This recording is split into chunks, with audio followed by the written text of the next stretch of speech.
A little emotional out there for you? Well, you know, I spent a fair amount of my time here. I played the majority of my career in St. Louis, and like I say, I got married when I was here. My kids were born here.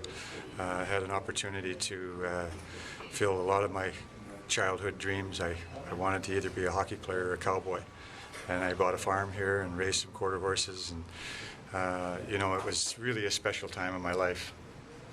Was it true you didn't want to, when the trade went down, it was kind of hard for you to leave Detroit?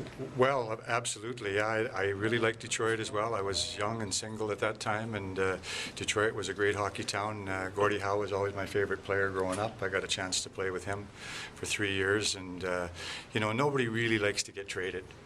They get settled in the town that they're at. There's a lot of great towns out there, but St. Louis was different when we came here with the Solomon family owning the team, and it was a family atmosphere. There was a lot of things that they were doing here that was different from some of the other teams.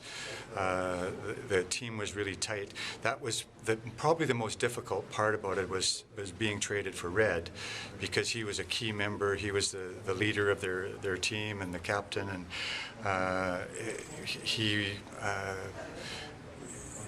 everybody knew who Red was. Nobody knew who I was when I was coming in, so it was a little bit difficult at first, but I believe that the only pressure you have is the pressure you put on yourself, and I believed in myself as a player, so I just came in and did what I normally do and play as hard as I could, and the fans accepted me, and the team guys are always really good. So, At what point did the idea of the Ironman stretch kind of set in, that what you were doing?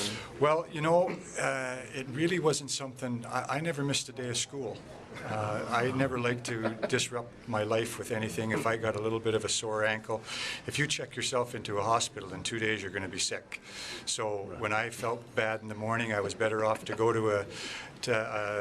to practice and sweat a little bit. I was lucky enough never to break my leg where I couldn't play, but I wouldn't take any pain medication or anything like that. But I had a sister that was 5 years younger than me that had polio, and she was in a wheelchair, so she could never walk. And it was really tough for me to say, oh, I got a little bit of a sore ankle or a sore shoulder or something like that, when in 2 weeks with Tommy Woodcock throwing some ice on it and fixing me up, I was back in the lineup. So it just happened. We were playing in the island, and we had lost a game, and I was really disappointed, and I was sitting over in the corner, and the media came over to me and said, congratulations. And I said, what are you talking about? We just got pounded. And he said, you just played your 500th game in a row. And at that point, that was the first time that I realized that I'd played that many games in a row, because, like I say, it was just something that I did. So as the streak went on, it just kind of went from there.